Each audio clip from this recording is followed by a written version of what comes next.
నమస్తే. గడిచిన ఈ 2, 2.5 సంవత్సరాల కాలంలో అధికార పక్షంగా కాంగ్రెసు, విపక్షంగా బీఆర్ఎస్. ఈ రెండింటి పైన ప్రజలేమనుకుంటున్నారు? గత ఎన్నికలకు ముందు ఒక నరేషన్ పబ్లిక్‌లోకి చాలా బలంగా వెళ్ళింది.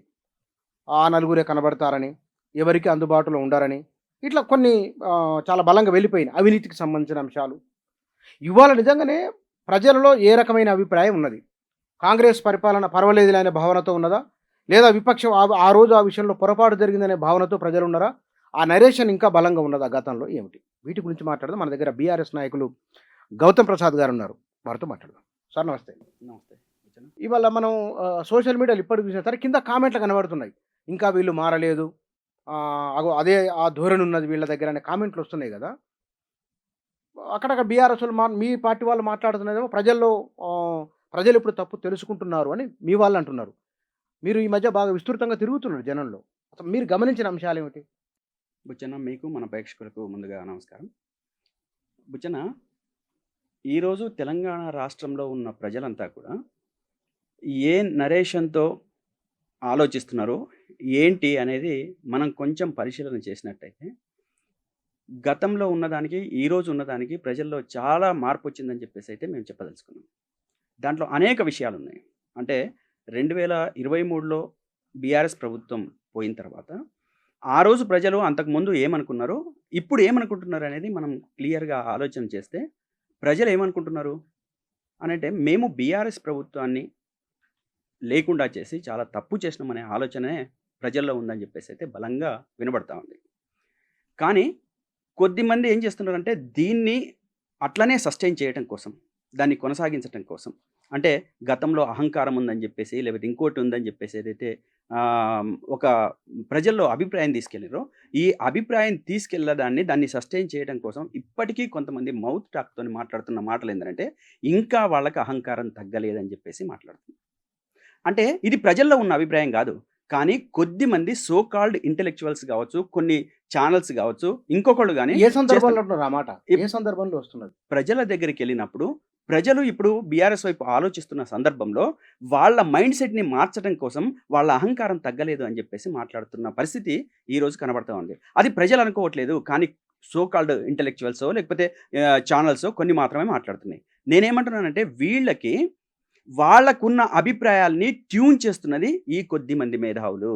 అదే విధంగా ఛానల్సు, లేకపోతే ఇంకొకళ్ళు. అది ఎవరు అని చెప్పేసి మాట్లాడుకుంటే, నిర్దిష్టంగా మనం మాట్లాడుకుంటే, ఎక్కడ వాళ్ళ మా బీఆర్ఎస్ వాళ్ళు అహంకారంగా ప్రదర్శించిర్రు, అహంకారపూరితంగా ఉన్నారు, అహంకారపూరితంగా మాట్లాడిన్రు. మీరు ఒక్క ఇన్సిడెంట్ చూపెట్టండి. కానీ అటువంటి వందల సంఖ్యలో నేను రేవంత్ రెడ్డి గారు మాట్లాడింది, అదేవిధంగా కాంగ్రెస్ పార్టీ ప్రభుత్వం అధికారంలోకి వచ్చిన తర్వాత మాట్లాడింది నేను వందల సంఖ్యలో చూపిస్తా. ఏం కానీ మాట్లాడిండ్రు? ప్రజల పట్ల వాళ్ళకు ఉన్న అభిప్రాయం ఏంది? నేను మీకు మరట్లంటే మీకు కేసీఆర్ గూడా అన్నారు గదా! అక్కడ ఆడోడు తయారైనాడు అనలేదా కేసీఆర్? అది నేనేమంటున్నానంటే, ఆడోడు తయారు కావడం అని జెప్పి మాట్లాడింది వేరు. కానీ నిర్దిష్టంగా ప్రజల గురించి చాలా చులకన చేసి మాట్లాడడం ఎందుకనంటే వేరు. కేసీఆర్ అన్నమాట. నాకంటే ఎక్కువ తెలుసా అని గూడా అన్నారు గదా! ప్రశ్నించే వాళ్ళను. నేను చాలా నిర్దిష్టంగా మీకు కొన్ని విషయాలు చూపిస్తాను చెప్పండి. చూడండి. చెప్పండి. ప్రజలను అట్లా మోసం చేస్తేనే నమ్ముతున్నారు. నిజం చెప్తే నమ్మే పరిస్థితి ప్రజలు లేరు. మా మా మా చేత మోసపోవాలని ప్రజలు కోరుకుంటున్నారు. సరే వాళ్ళు అది కోరుకున్నప్పుడు మాదే ఉంది. రోగి కోరుకున్నది అదే, డాక్టర్ ఇచ్చింది అదే అన్నట్టు ఉంది వ్యవహారం.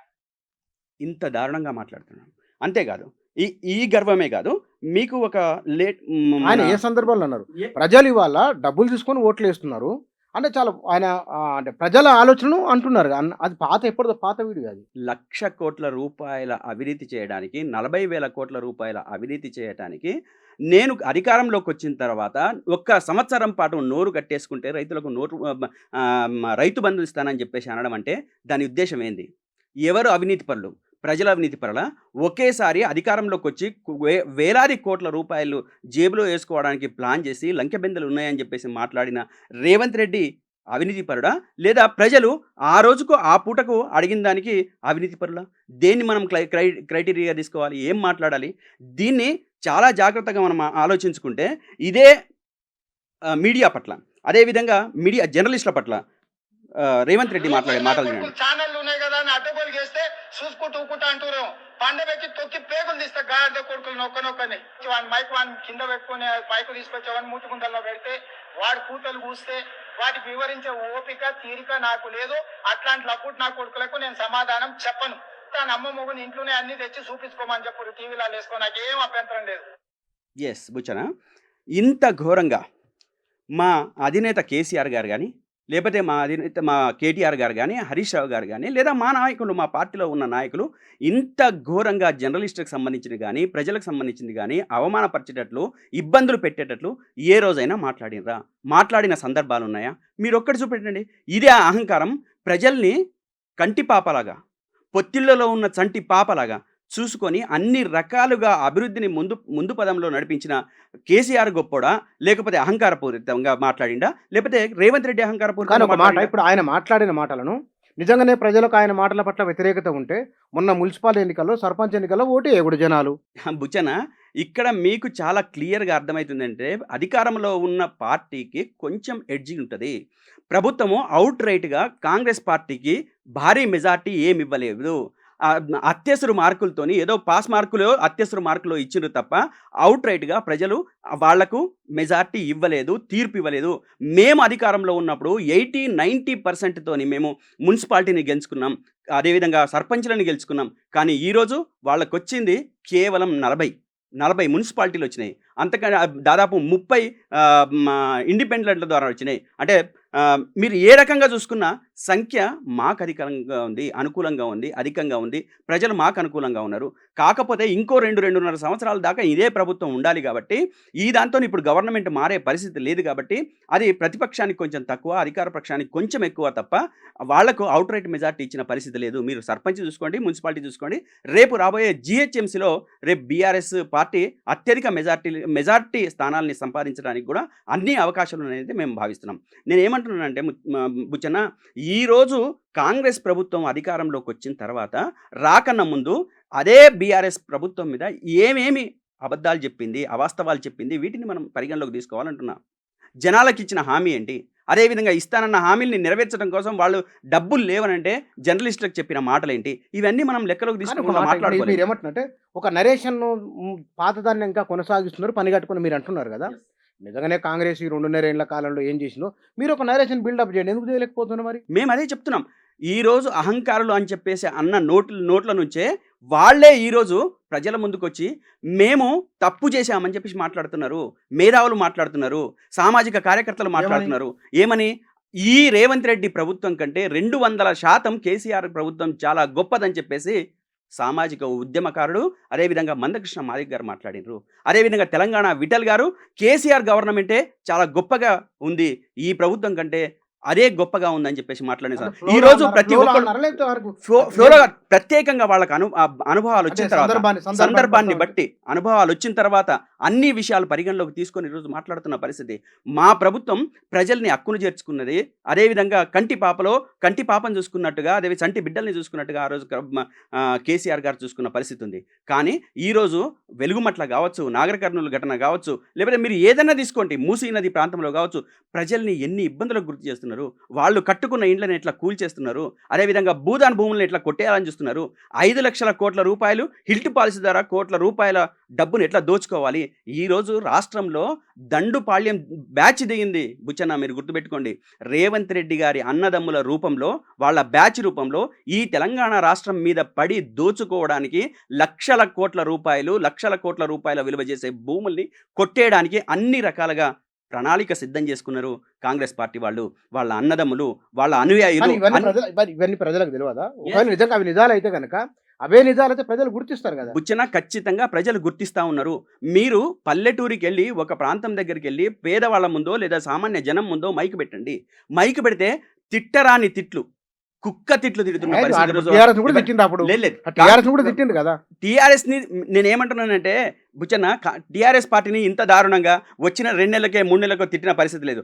మీరేమన్నా వస్తే చివరి ఒక 2 సంవత్సరాల ముందో, సంవత్సరం ముందో, అంటే 22 ఆ ప్రాంతంలో ఏదైనా విమర్శలు వస్తే విమర్శలు వచ్చిండొచ్చు. కానీ మొదటి ఒక 7 సంవత్సరాల పాటు ఎప్పుడు కూడా తెలంగాణలో ఉన్న కేసీఆర్ గారు కావచ్చు, ఆయన పరిపాలన గురించి గొప్పగా మాట్లాడిన సందర్భమే తప్ప ఎక్కడ కూడా తక్కువ చేసి మాట్లాడిన సందర్భం లేదు. మీరు బుచ్చన్న, ఏం తక్కువ చేసిన కేసీఆర్ గారు ఈ తెలంగాణ రాష్ట్రానికి? మీరు ఒక్కసారి ఆలోచించండి. ఇప్పుడు కాళేశ్వరం ప్రాజెక్టు కట్టడం తప్ప. ఇప్పుడు మళ్ళీ చెప్తాం, మీరు అన్నారు కదా ఒక నరేషన్ బిల్డప్ చేస్తున్నారు అన్నారు కదా మీరు. కేసీఆర్ ముఖ్యమంత్రిగా ఉన్నప్పుడు ఎవరిని కలవలేదు. ఆయన సచివాలయానికి రాలేదు అని ఉన్నది కదా! మరి ఇప్పుడు కలుస్తున్నారా ఇప్పుడైనా? అది పబ్లిక్‌లోకి వెళ్ళిపోతున్నది. ఇది చెప్పండి ఫస్టు. బుచ్చన ఈరోజు ప్రతిరోజు కూడా కేసీఆర్ గారు ప్రజల్ని కలుస్తున్నారు. ఆ రోజు ప్రభుత్వంలో ఉన్నప్పుడు కూడా కేసీఆర్ గారు ఆలోచించింది ఏందంటే, ప్రజల కలయిక ముఖ్యమా? ప్రజలకు అందుబాటులో ఉండడము, సౌకర్యాలు కల్పించడము, సమస్యల్ని పరిష్కరించడము, సమస్యలు పరిష్కరించే విధంగా ప్రణాళిక రూపొందించడం ఇంపార్టెంటా అని ఆ రోజు ఆలోచించిన దాంట్లో భాగంగానే తను పూర్తిగా కలవకుండా లేడు. కానీ తెలంగాణ రాష్ట్రంలో ప్రతి మూలలో, ప్రతి పల్లెలో, ప్రతి ప్రాంతంలో ఎన్ని సమస్యలున్నాయో అన్ని సమస్యలు పరిష్కరించడానికి అహోరాత్రులు కష్టపడిన మహోన్నత వ్యక్తి కేసీఆర్ గారు. ఆ విషయాల్ని అన్నీ మర్చిపోతే కష్టమైతది. ఒక తెలంగాణ రాష్ట్రం రాకన్నా ముందు ఎన్ని పురిటి నొప్పులు, వచ్చిన తర్వాత ఏం చేద్దాం, ఈ తెలంగాణ రాష్ట్రాన్ని ఎట్లా అభివృద్ధి చేద్దాం, ఈ తెలంగాణ రాష్ట్రం అభివృద్ధి ఎక్కడి నుంచి మొదలు పెడదాం అని చెప్పేసి అర్ధరాత్రి 1, 2, 3 గంటల దాకా కూడా తిండి తిప్పలు మానేసి దానికోసం ఆలోచించి తెలంగాణ వచ్చిన తర్వాత ఒక అభివృద్ధి పదంలో మొత్తం తెలంగాణ రాష్ట్రాన్నే దేశంలో ఒక అగ్రస్థానంలో మొదటి స్థానంలో ఉంచిండు. అది ఏ రంగమైనా తీసుకోండి, ఒక రంగం కాదు, ఏ రకమైన. నిన్నదాకా బుచ్చన్న తెలంగాణ రాష్ట్రం రాకన్నా ముందు ఇదే ఆంధ్ర వాళ్ళు మాట్లాడిన మాటలేంది? మీకు పరిపాలన చేతనవుతుందా? అడ్మినిస్ట్రేషన్ చేతనవుతుందా? మీకు కరెంటు దిక్కుందా? అదేవిధంగా ఇంకోటి ఉందా అని చెప్పేసి ఇష్టం వచ్చినట్టు చిలవల పనులు మాట్లాడిన కదా. కానీ అడ్మినిస్ట్రేషన్ని ఒక గాడిలో పెట్టి, అడ్మినిస్ట్రేషన్ తన చేతిలో పెట్టుకొని మొత్తం తెలంగాణ రాష్ట్రాన్ని ఇగో ఈ విధంగా మేము అభివృద్ధి చేయగలుగుతాం, ఒకటే కాదు సంక్షేమాన్ని, అభివృద్ధిని ఒక గాడిన పెట్టగలిగే సత్తా స్థాయి ఉన్న వ్యక్తిగా, శక్తిగా కేసీఆర్ గారు రోజు పరిపాలన కొనసాగింది. అదే ఈరోజు తెలంగాణ రాష్ట్రం మీద దరిద్ర దేవత తాండవిస్తూ ఉంది. దరిద్రం మన ముందు కనబడతా ఉంది. అది పేదల ఇండ్లు కూల్చే విషయం కావచ్చు, ప్రజల ధనాన్ని దోచుకునే విషయంలో కావచ్చు, ప్రతి విషయంలో కూడా ఈరోజు తెలంగాణ మీరు అంటే టీఆర్ఎస్ వాళ్ళు చెప్తున్నది మళ్ళొక అది మీరు నరేషన్ అంటే ఒక పాత ప్రచారాన్ని తీసుకుపోతారని మీరు అంటున్నారు కదా. కాంగ్రెస్లో ఒక రేవంత్ రెడ్డి, ఒక పొన్నం ప్రభాకరు, లేకపోతే శ్రీధర్ బాబు, ఒక పొంగులేటి శ్రీనివాసరెడ్డి, సీతక్క, ఇట్లా 5-6 మంది కనబడుతున్నారు ప్రెస్ మీట్‌లలో. ఇక్కడ కూడా మళ్ళీ ఆ 2-3 కానొస్తున్నారు అని ఇప్పుడు ఎట్లయితే కనబడుతున్నదో దాన్నే కదా వాళ్ళు అంటున్నది అని ఒక ప్రశ్న ఉంది. బుచ్చన పచ్చకళ్ళోడికి ఎప్పుడు లోకమంతా పచ్చగానే కనబడుతుంది. మేము మా రాష్ట్రంలో మా పార్టీ నాయకత్వాన్ని అందించిన దానికి, అదేవిధంగా కాంగ్రెస్ పార్టీ నాయకత్వాన్ని అందించిన దానికి మీరు చూడండి, వేరియేషన్ చూడండి. ఒక గాదారి కిషోర్, ఒక బాల్కా సుమన్, అదేవిధంగా నిరంజన్ రెడ్డి, ఒక ఈటెల రాజేందర్ గారు మా పార్టీలో లేకపోయినా, అదేవిధంగా జగదీశ్వర్ రెడ్డి గారు, ఇట్లా అనేక మందిని పార్టీ మీరేమంటున్నారు అంటే ఒక కేటీఆర్, ఒక హరీష్ రావు గారు కాదు అంటే హరీష్ రావు గారు, కేటీఆర్ గారు, కేసీఆర్ గారు పార్టీ నాయకత్వం కాదా?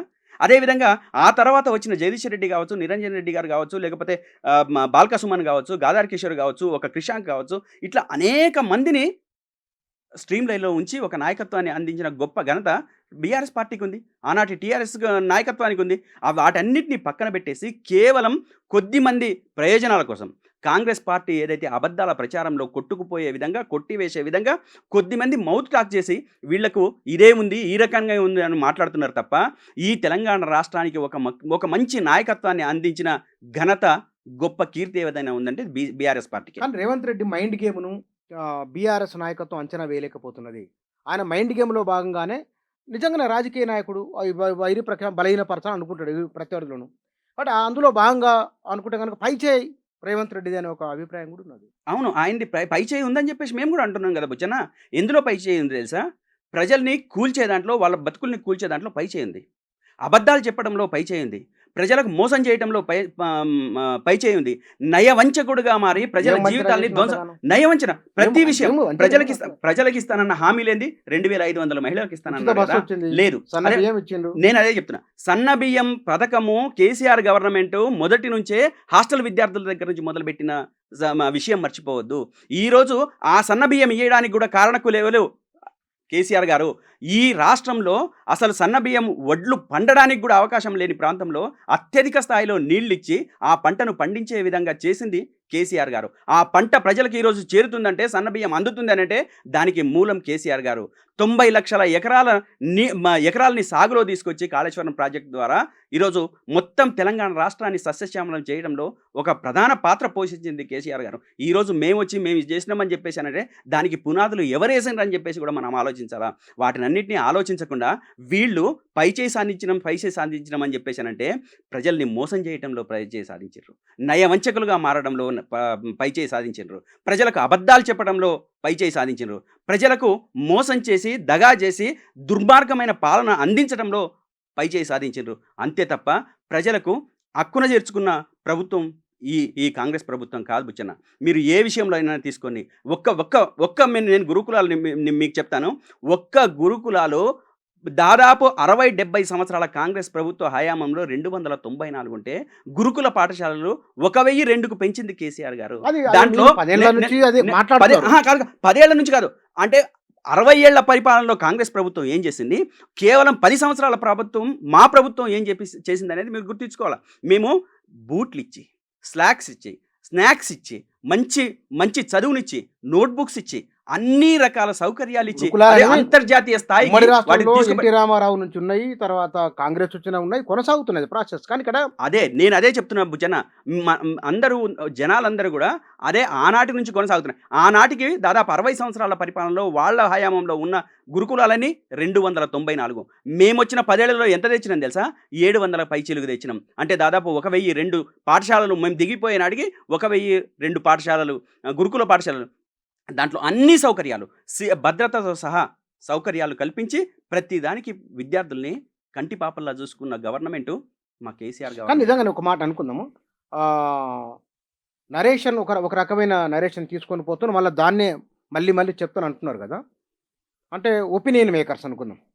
ఈ ఒపీనియన్ మేకర్స్ ఎందువల్ల, ఒకటి కాంగ్రెస్ ఎట్లాగో వాళ్ళు చెప్తారు. మీరు ఎవరైతే ఒపీనియన్ మేకర్స్ అంటున్నారో ఆ ఒపీనియన్ మేకర్స్ ఏ ఉద్దేశంతో చేస్తున్నట్టని మీరు భావిస్తున్నారు? కూర్చొన్న వాళ్లకు సొంత లాభాలు ఉన్నాయి. కేసీఆర్ గారు వస్తే దోపిడీకి అవకాశాలు ఉండవు, అదేవిధంగా దుమ్మికి అవకాశాలు ఉండవు, అదేవిధంగా ప్రజల ప్రయోజనాలే పరమావధిగా మాట్లాడుకుని పరిపాలన చేసుకునే వైపుగా కేసీఆర్ గారి ఆలోచనలు కానీ అడుగులు కానీ ఉంటాయి. కాబట్టి వాటిని అడ్డుకోవాలి, ప్రజలకు సాధ్యమైనంత వరకు తక్కువ అందాలి, వాళ్లకు వ్యక్తిగతంగా ఎక్కువ అందడం కోసం ప్రయత్నం చేసే దాంట్లో భాగంగానే కేసీఆర్ గారు అధికారంలో రావద్దని చెప్పేసి, వాళ్ళకి అహంకారం ఉందని చెప్పేసి, అది ఇంకా తగ్గలేదని చెప్పేసి మాట్లాడుతున్న మాటలు ఈరోజు ఒపీనియన్ మేకర్స్ చేస్తున్న స్థితి. కానీ అవి ఎక్కడా కూడా లేవు. ప్రజలకు ఎక్కడా నిందించింది కానీ, ఒక వర్గానికి కానీ, ఒక కులానికి కానీ, ఒక మనిషికి కానీ నిందించింది కానీ, తిట్టింది కానీ ఏ రోజు కూడా లేదు. ఆనాడు కేసీఆర్ గారు కావచ్చు, ఈనాడు హరీష్ రావు గారు కావచ్చు, కేటీఆర్ గారు కావచ్చు, ఎక్కడ కూడా ప్రజలకు వ్యతిరేకంగా మాట్లాడలేదు, ప్రజలకు తిట్టిన సందర్భం లేదు, వాళ్ళకి ఇంకా దగ్గర తీసుకున్న సందర్భమే ఉన్నది తప్ప వాళ్ళని ఎక్కడ కూడా దూరం చేసుకున్న సందర్భం లేదు. కొద్దిమంది వాళ్ళకి ఏదైతే పడని వాళ్ళు, వాళ్ళ ఆస్తుల్ని లేకపోతే వాళ్ళ పెంచుకోవడం కోసం ఏదైతే ప్రయత్నం చేసుకుంటున్న వాళ్ళు, దోపిడీ చేయాలనుకున్న వాళ్ళు, వీళ్ళందరికీ ఒక వర్గానికి సంబంధించిన వాళ్ళు ఒక ప్లాన్ ప్రకారం, పకడ్బందీ ప్రకారము, అదేవిధంగా ఇన్ఫ్లుయెన్సర్స్గా మారి ప్రజల యొక్క మైండ్లని వాళ్ళు మారుదాం అనుకున్నప్పుడల్లా వాళ్ళు చేస్తున్న నాటకాలు, వేస్తున్న ఎత్తులు, ఈ ఎత్తుల్ని జిత్తుల్ని ఇప్పటికే ప్రజలు చాలా బాగా అర్థం చేసుకున్నారు. ఇక నేనేం చెప్తున్నానంటే బుచ్చన, ఈ ఎత్తుల్ని జిత్తుల్ని అర్థం చేసుకున్న ప్రజలు 2028 నాటికి ఇదే కాంగ్రెస్ పార్టీని, ఇదే రేవంత్ రెడ్డిని బండకేసి కొట్టే రోజులు దగ్గరలోనే ఉన్నాయని చెప్పేసి మనం గుర్తించాలి. కానీ ఒకటి నేను మళ్ళీ ఎక్కడికి వస్తున్నాను, ఎవరైతే ఒపీనియన్ మేకర్సు లేదా కాంగ్రెస్ పార్టీ పాత నరేషన్ని పబ్లిక్లోకి ఒక ప్రచారాన్ని తీసుకొని పోతున్న క్రమంలో ప్రజలు వాటిని నమ్ముతున్నారని మీరే అంటున్నారు, మళ్ళీ వాటిని తిరస్కరిస్తారని మీరే అంటున్నారు. ఇందులో ఏది కరెక్ట్? బుచ్చన, ఒపీనియన్ మేకర్స్ చెప్తూ వస్తున్నారు తప్ప ప్రజలు గతంలో నమ్మినట్లుగా నమ్మట్లేదు. ఈరోజు కాంగ్రెస్ పార్టీ వాళ్ళు ప్రజల్లోకి వెళ్ళలేని పరిస్థితి, ఎమ్మెల్యేలు ప్రజల్లోకి వెళ్ళలేని పరిస్థితి, యూట్యూబర్స్ లేకపోతే ఇంకొకళ్ళు కొంతమంది ఏదైతే మాట్లాడుతున్న మాటల్ని కూడా వాళ్ళు ఏదైతే అంటే ప్రభుత్వానికి అనుకూలంగా తీసుకుంటున్న నిర్ణయాలు, మాటలు కానీ ప్రజలు అంగీకరించే దాంట్లో లేరు, వాటిని తిప్పికొట్టే దాంట్లో ఉన్నారు. ఇప్పటికే ఎమ్మెల్యేలు అదేవిధంగా మంత్రులు గ్రామాలలోకి వెళ్ళలేని పరిస్థితి, ప్రజలు నిలదీస్తున్నారు. మాకిస్తానన్న పెన్షన్ ఏమైంది? పెంచుతానన్న పెన్షన్ ఏమైంది? అదేవిధంగా ఈ రూ. 2,500 డబ్బులు ఏమైనాయి అని మహిళలు అడుగుతా ఉన్నారు. అదేవిధంగా 2000 ఏది 10,000-15,000 పెంచుతానన్న రైతు బంధు ఏమైందని చెప్పేసి అంటున్నారు. ఇప్పటికే వేస్తానన్న రైతు బంధు ఏమైందని చెప్పేసి క్వెషన్ చేస్తా ఉన్నారు. అదేవిధంగా యూరియా సంచులు రాక, పొలంలో వేయక, ఉత్పత్తి ఏమవుతుందో అని చెప్పేసి తెలియక అగమ్య గోచరంలో ఉన్న రైతులు ఈరోజు ప్రభుత్వాన్ని చెంపదెబ్బలాగా ఎప్పుడు కొడదామని చెప్పేసి సిద్ధంగా ఉన్నారు. ఈ దగులుబాజీ మాటలు, అన్యాయపు మాటలు, పనికిరాని మాటలు ఈ కాంగ్రెస్ పార్టీ ప్రభుత్వము మాట్లాడినంత కాలం, అబద్ధాల్ని ప్రచారం చేసినంత కాలం, అదేవిధంగా రేవంత్ రెడ్డి చెబుతున్న మాటలు ఏవైతే ఉన్నాయో ప్రజలు ఇప్పటికే తిరస్కరిస్తున్నారు. దాన్ని ధీటుగా తిప్పికొట్టడానికి సిద్ధంగా ఉన్నారు. బుచ్చన్న, మీరు గమనించండి. ప్రజల దగ్గరికి ఒక్క మైక్ తీసుకోకపోతే ప్రతి సమస్య వాళ్ళ కళ్ళల్లో నుంచి కన్నీళ్లు కాదు రక్తం వస్తున్న పరిస్థితి కనబడతా ఉంది. ఒక కామెంట్ బయట వినబడుతున్నది. వాళ్ళ సొంత ఇంటి నుంచే వాళ్ళపైన విమర్శలు వస్తున్నాయి. వాళ్ళ లోపాలను వాళ్ళ ఇంటి ఆడపడిచి ఎత్తు చూపుతున్నారు. కొత్తగా తాము చెప్పాల్సింది ఏమీ లేదనేది కాంగ్రెసు లేదా మీరు చెప్తున్న ఎవరైతే ఒపీనియన్ మేకర్స్ అంటారో వాళ్ళు. బుచ్చన, పార్టీలో ఉన్నంత వరకే పార్టీ వాళ్ళు. పార్టీ నుంచి వెళ్ళిపోయిన తర్వాత వాళ్ళు ఎవరైనా మనకు ప్రత్యర్థులే. పార్టీ నుంచి బయటకెళ్ళిన తర్వాత వాళ్ళు ఏం మాట్లాడుతున్నారు అనేది లెక్క కాదు. పార్టీలో ఉన్నప్పుడు వాళ్ళు ఏం మాట్లాడినారు అనేది లెక్క. బయటకు వెళ్ళిన తర్వాత ప్రత్యర్థి ఎట్టి పరిస్థితుల్లో కూడా దెబ్బ కొట్టడానికి ఏవైనా బట్టగాల్చి మీదేయచ్చు, లేకపోతే ఇష్టం వచ్చినట్టు మాట్లాడచ్చు. అది ఎవరైనా కావచ్చు. నేను ఇంటి వాళ్ళ పరాయి వాళ్ళ కాదు. మా పార్టీ నుంచి బయటకు వెళ్ళిన తర్వాత వాళ్ళు పరాయి వాళ్ళే, మాకు ప్రత్యర్థులే. ఆ ప్రత్యర్థులు మాట్లాడే మాటలకు ఏమాత్రం క్రెడిబిలిటీ లేదు. నిన్నటిదాకా రేవంత్ రెడ్డి గారు మాట్లాడిన మాటలే ఈరోజు ప్రత్యర్థులు మాట్లాడుతున్నారు. ఆ ఇంటి నుంచి వెళ్ళిన వాళ్ళు ఎస్ ప్రత్యర్థే. మేము మా పార్టీ నుంచి వెళ్ళిన తర్వాత, మా అధినేతని తిట్టిన తర్వాత, మా అధినేత గురించి ఇష్టం వచ్చినట్టు మాట్లాడిన తర్వాత, మేము ఏ విధమైన సంక్షేమ కార్యక్రమాన్ని, ఈ తెలంగాణ రాష్ట్రాన్ని అభివృద్ధి పదంలో నడిచిన కార్యక్రమాన్ని తక్కువ చేసేటట్లు మాట్లాడుతున్నాం. మా వాళ్ళు అని చెప్పేసి మాట్లాడుతున్నాం. ఆకాంక్షలు నెరవేర్చడంలో టీఆర్ఎస్ లేదా బీఆర్ఎస్ సంపూర్ణంగా వైఫల్యం చెందిందనేది నేనేమంటున్నానంటే, ఆ వైఫల్యం చెందిన విషయాలు ఏదో వాళ్ళకి చెప్పమనండి. కానీ అంతకు ముందు ఉన్న తెలంగాణని 100 రెట్లు అభివృద్ధి పదంలో ఉంచిన అంశాలు అనేకం నేను చూపిస్తాను. నేనేమంటున్నానంటే, ఆ అంశాల్ని పరిగణలోకి తీసుకోకుండా, ఆ విషయాల్ని పరిగణలోకి తీసుకోకుండా ఇష్టం వచ్చినట్టు మాట్లాడుకుంటూ పోతే అది ఎవరికి నష్టం అని చెప్పేసి నేను అడుగుతున్నా. ఏ గౌతమ్ ప్రసాద్కో, లేకపోతే కేసీఆర్ గారికో, కేటీఆర్ గారికో వ్యక్తిగతంగా ఏం నష్టం లేదు. కానీ అంతిమంగా ఇటువంటి పిచ్చి కూతులు కూసే వాళ్ళకు, పచ్చి మాటలు మాట్లాడే వాళ్ళకు, అబద్ధాలు మాట్లాడే వాళ్ళకు నేను చెప్పదలుచుకుంది ఏంటంటే, అంతిమంగా నష్టపోయేది తెలంగాణ ప్రజలు, తెలంగాణ భూమి. నిన్నటిదాకా కొట్లాడి సాధించుకున్న తెలంగాణ ఈరోజు అభివృద్ధి పదంలో ఉందనంటే ఆ 10 ఏళ్ళు లేకుండా ఏది లేదని చెప్పేసి గుర్తించుకోవాలి. ఇది నేను మాట్లాడుతున్న మాటలు కాదు. మాజీ ఆర్బీఐ గవర్నర్ దువ్వూరి సుబ్బారావు గారు గ్లోబల్ సబ్మిట్లో మాట్లాడిన మాటలు. గత 10 ఏళ్ల కాలంలో అన్ని రంగాల్లో వ్యాస్ట్గా అభివృద్ధి చెందింది తెలంగాణ అని చెప్పేసి మాట్లాడింది మేము కాదు, మా కార్యకర్త కాదు, మా నాయకుడు కాదు, ఆర్బీఐ మాజీ గవర్నర్. అదేవిధంగా మన రాష్ట్రానికి, మన దేశానికి చెందిన వ్యక్తి, ఇంకో వ్యక్తి ఉన్నాడు, టోనీ బ్లెయిర్ గారు. ఈ తెలంగాణ రాష్ట్రం 10 ఏళ్లలో ఎటువంటి అభివృద్ధి సాధించిందని చెప్పేసి మాట్లాడినారు. ఇక్కడ గ్లోబల్ సబ్మిట్ పెడుతున్న సందర్భంగా ఆయన సెర్చ్ చేయడా, దాన్ని పరిశీలించడా, అధ్యయనం చేయడా? అధ్యయనం చేయగానే ఒక ప్రాంతానికి వచ్చి మాట్లాడతారు. ఆ ప్రాంతం గురించి ఏ ప్రాంతం నుంచి వచ్చిన వాళ్ళైనా ఆ ప్రాంతానికి వచ్చి ఒక సమావేశంలో, ఒక మీటింగ్లోనో ఒక ప్రసంగం ఇవ్వాలనుకుంటే ఆ ప్రాంతంలో ఉన్న మంచి చెడుల గురించి మాట్లాడలేరా? టోనీ బ్లెయిర్ గారు మాట్లాడని నేను కాదు, కావలిస్తే వీడియో ప్లే చేయండి యూట్యూబ్లలో, లేకపోతే సామాజిక మాధ్యమాలలో ఉన్నాయి కదా. ఇది నేను క్రియేట్ చేసింది కాదు కదా. దువ్వూరి సుబ్బారావు గారు మాట్లాడుతుంటే నోళ్ళు అప్పగించి చూస్తున్నారు అతని వైపు. అతను ఇచ్చిన డెమో ఏదైతే ఉందో, ప్రసంగం ఏదైతే ఉందో, ఈ తెలంగాణ రాష్ట్ర ప్రజల జీడిపి కావచ్చు, జిఎస్డిపి కావచ్చు, అదేవిధంగా సాగు కావచ్చు, లేకపోతే ఐటీ రంగం కావచ్చు, పారిశ్రామిక రంగం కావచ్చు, ఏ దాంట్లోనైనా, ఏ రంగంలోనైనా తెలంగాణ రాష్ట్రాన్ని దేశంలో ప్రథమ స్థానంలో ఉంచడం కోసం ఆనాటి బీఆర్ఎస్ ప్రభుత్వం ఆహర్నిశలు కృషి చేసింది. అయితే బుచ్చన్న, ఏదైనా చిన్న చిన్న పొరపచ్చాలు ఉండకపోవా?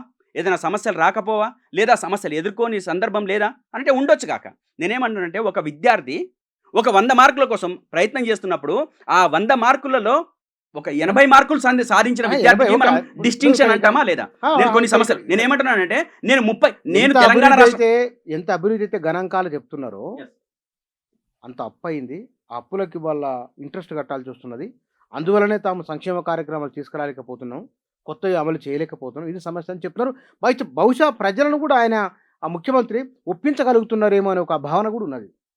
బుచ్చన తెలంగాణ రాష్ట్రంలో ఉన్న ప్రజలు 2023కు అప్పటిదాకా కడుపు నిండా ప్రజలు ఉన్నారు కాబట్టి ఇంకా అదనంగా రావడం కోసం ప్రయత్నం చేసిండ్రు. దాంట్లో భాగంగా కాంగ్రెస్ పార్టీకి ఓటేసిండ్రు. మనము వాళ్ళు చెప్పిన అబద్ధాలు, మోసపు మాటలు అవన్నీ నమ్మడానికి కూడా అవకాశం ఉంది. ఆనాడు మేము తెచ్చిన అప్పెంత, బడ్జెట్గా కానీ నాన్ బడ్జెట్గా తెచ్చిన అప్పెంత అని చెప్పేసానంటే, వారసత్వంగా మనకొచ్చిన అప్పు 72,000 కోట్ల రూపాయలు ఉమ్మడి రాష్ట్రంగా. కానీ అదే తర్వాత 2023 నాటికి 3,89,000 కోట్ల రూపాయలు.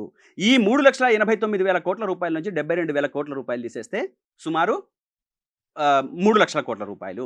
అంటే దీంట్లో మీరు నాన్ బడ్జెట్గా తీసుకున్న 1,00,000 కోట్ల రూపాయలు. మీరు ఏం చేసినా ఏం చేయకున్నా దాంతో 2,90,000 కోట్ల రూపాయల కంటే ఎక్కువ లేదు. మేము 2,90,000 కోట్ల రూపాయలు తెచ్చిన అప్పు ద్వారా మేము చేసింది ఏంటి? మేము ఒక కాళేశ్వరం లాంటి ప్రాజెక్ట్ కట్టాం. అదేవిధంగా గురుకులాలు కట్టించినాం. ప్రతి జిల్లాకు ఒక మెడికల్ ప్రభుత్వ కాలేజీని కట్టించినాం. అదేవిధంగా టిమ్స్ లాంటి ఈరోజు సనత్ నగర్లో రేపో మాపో ఇప్పుడు ప్రారంభం కాపోతుంది టిమ్స్. మొత్తం తెలంగాణ రాష్ట్రానికి 4 వైపులా, హైదరాబాద్ నగరంలో నలువైపులా టిమ్స్ ఉండాలని చెప్పేసి ఆలోచించిన గొప్ప వ్యక్తి. ప్రతి సామాన్యుడికి కూడా ఒక మల్టీ లెవెల్, కార్పొరేట్ లెవెల్ వైద్యాన్ని అందించాలని చెప్పేసి టిమ్స్లను ఏర్పాటు చేసిందే. ఒక్కసారి మీరు ఆ వీడియోలు చూడండి. ఈరోజు సోషల్ మీడియాలో హల్చల్ చేస్తున్నాయి. ఈ గొప్పతనం ఎవరిది? మేము దాదాపు 46 ఫ్లైఓవర్లు కట్టినాము. ప్రజల ట్రాఫిక్ని దృష్టిలో పెట్టుకొని 36, 37 మేమున్నప్పుడే పూర్తి చేసేసాము. నేను అదే చెప్తున్నా కదా, కడుపు నిండిన ప్రజలు అంతకంటే ఎక్కువ వస్తుందని చెప్పేసి అనుకొని మమ్మల్ని కాదనుకున్నారు తప్ప మేము తప్పులు చేసినామని చెప్పేసి, ప్రజల్ని వంచినామని చెప్పేసి ప్రజలు ఎప్పుడు అనుకోలేదు. వచ్చిన దానికంటే ఇంకో రూపాయి ఎక్కువ వస్తుందని చెప్పేసి అనుకున్నారు. వీళ్ళ మాటలు నమ్మిన ఒక ప్రచారము వాళ్ళు 1,00,000 ప్రచారాలు చేసిండ్రు. పోయిన చోటల్లా ప్రజలకు సొంత వ్యక్తిత్వం అంటుండదు, ప్రజలకు సొంత ఆలోచన అంటే ఏముండదా? ఉంటది. కానీ ప్రజలకు ఇంకొక స్వార్థం కూడా ఉంటుంది. ఈ రోజు వస్తున్న రూపాయి కంటే రేపు 2 రూపాయలు 3 రూపాయలు వస్తున్నాయంటే అది ఆ స్వార్థం కూడా ఉంటుంది. అంటే ఈ రోజు ఇచ్చిన ప్రభుత్వం కంటే వచ్చే ప్రభుత్వం ఇంకా ఎక్కువ వస్తుందంటే అది అభివృద్ధిగా చూడాలి. అంటే వస్తే 4 రూపాయలు ఎక్కువ వస్తున్నాయి కదా అని చెప్పేసి అభివృద్ధి అనుకుంటారు. ఆ అభివృద్ధి కోసం అని చెప్పేసి వాళ్ళు మాకు అదనంగా మాకు వస్తుంది కదా అని చెప్పేసి అనుకొని వాళ్ళు లోట్లు వేసిన వాళ్ళే తప్ప కేసీఆర్ గారు చెడు చేసిండ్రని చెప్పేసి, ఈ తెలంగాణని ముంచిండ్రని చెప్పేసి వాళ్ళు ఎప్పుడూ భావించలేదు. మీరు ఎప్పటికైనా ప్రజల దగ్గరికి వెళ్ళి మా లోకల్ ఎమ్మెల్యేలో ఇంకొకళ్ళు ఓడిపోతారని చెప్పేసి అనుకున్నారు తప్ప కేసీఆర్ గారు ఓడిపోతారని చెప్పేసి మేము అనుకోలేదని చెప్పేసి అనేక సందర్భాల్లో అనేక మంది సామాన్య జనము, పల్లెటూరి జనము, పట్టణ ప్రాంత జనము, సామాన్యులు మాట్లాడుకుంటున్న పరిస్థితి. మా బీఆర్ఎస్ ప్రభుత్వం ఎక్కడ కూడా ప్రజల్ని దూరంగా ఉంచలేదు, ప్రజల్ని దగ్గరికి తీసుకున్నది, కంటి పాపల్లో పెట్టుకొని చూసుకున్నది. పొత్తిళ్లలో పెట్టుకొని ఒక తల్లి ఒక పొత్తిళ్లలో పెట్టుకున్న పాపని క్రమక్రమంగా ఎట్లయితే పెరిగి పెద్ద చేయడం కోసం ఎంత జాగ్రత్త అయితే తీసుకుంటుందో అంత జాగ్రత్త చేసుకొని తెలంగాణ రాష్ట్రాన్ని ఒక ఉన్నత స్థాయికి తీసుకొచ్చింది బుజ్జన్న. అదే పుట్టిన బిడ్డకు కేసీఆర్ కిట్టు, పుట్టిన తర్వాత 12,000 అబ్బాయికి, 13,000 అమ్మాయికి. అదేవిధంగా న్యూట్రిషన్ ఫుడ్ ఏం తక్కువ చేసినాం. నేను అంటుంది ఒక మెడికల్ సైడే కాదు, మీరు ఐటీ సైడ్ 1,00,000 కోట్ల రూపాయల సంపదను మేము పెంచినాము. 2,00,000 కోట్ల రూపాయలు అప్పు చేసిందే చూస్తున్నారు. కానీ దాని బేస్తోని నాకు ఒక్క నిమిషం నేనేమంటున్నానంటే 2,00,000 కోట్ల రూపాయల అప్పులు చూపించి ప్రజలకు భయభ్రాంతులకు గురి చేసి అదేవిధంగా అదనంగా ఇస్తామని చెప్పేసి ఏదైతే మోసం మాటలు మాట్లాడినారో బుచ్చన్న, 50,00,000 కోట్ల రూపాయల సంపదని పెంచిన ఆస్తిని మేము సమకూర్చినాం ఈ తెలంగాణ రాష్ట్రానికి. మా ప్రభుత్వం, మా కేసీఆర్ గారు, అదేవిధంగా కేటీఆర్ గారు, హరీష్ రావు గారు ఆహార నిశలు కష్టపడ్డారు దానికోసము. ఆ ఆహార నిశలు కష్టపడి ఆ సంపత్తిని మీరు నేనేమంటున్నానంటే ఈ తెలంగాణ రాష్ట్రంలో మీరు నేను మాట్లాడుకుంటున్న లెక్కలు కాదు కదా. నిన్నటి దాకా కాళేశ్వరం ప్రాజెక్టు గురించి ఏం మాట్లాడినారు బుచ్చన్న? అసలు 1 ఎకరం కూడా సాగులోకి రాలేదని చెప్పేసి అన్నారు కదా. 2026 జనవరి 29వ తేదీ నాడు పార్లమెంటు సమావేశాలలో అదే రోజు ఆర్థిక నివేదిక ప్రవేశపెట్టినరు. ఎవరు? కేంద్ర ప్రభుత్వం. దాంట్లో కాళేశ్వరం ప్రాజెక్టు ద్వారా ఎన్ని ఎకరాల సాగులోకి వచ్చిందని చెప్పేసి అంటే సంచలన విషయాలు కేంద్ర ప్రభుత్వం అంగీకరించింది, బయటపెట్టింది. 90 లక్షల ఎకరాలు సాగులోకి వచ్చినాయని చెప్పేసి ఏదైనా కావచ్చు, కానీ స్థిరీకరణ రూపంలో కావచ్చు, కొత్తగా సాగులోకి వచ్చింది కావచ్చు, అన్ని రకాలుగా. దాని కింద పంటలు పండడానికి మీరు అర్థం చేసుకోండి, మనం ఉమ్మడి రాష్ట్రంలో ఉన్నప్పుడు 2014 కంటే ముందు 68 లక్షల మెట్రిక్ టన్నుల పంట పండింది వరి.